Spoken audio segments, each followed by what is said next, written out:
In today's lecture, we are going to talk about IAS 40 investment property basically.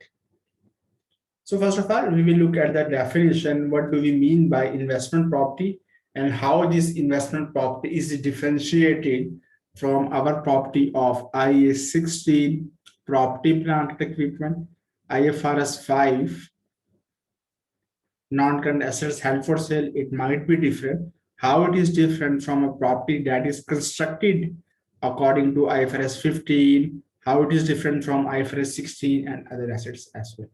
So we are going to look at IAS 40 and we are also going to discuss this investment property with respect of IAS 16, IFRS 5, IFRS 15, IFRS 16 and other relevant assets as well.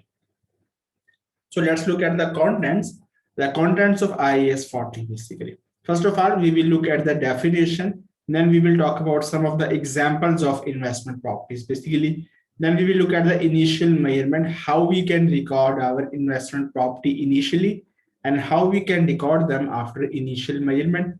That is called as subsequent measurement basically. After recognition, after a measurement is done, now it's a story about de-recognition, basically how we can de-recognize our investment property. And finally, what if there is a transfer?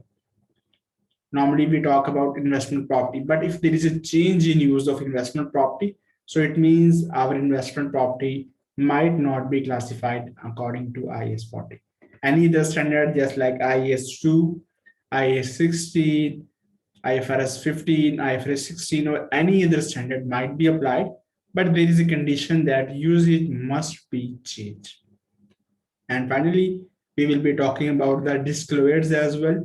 What are the disclosures of our IAS 40 investment properties as well?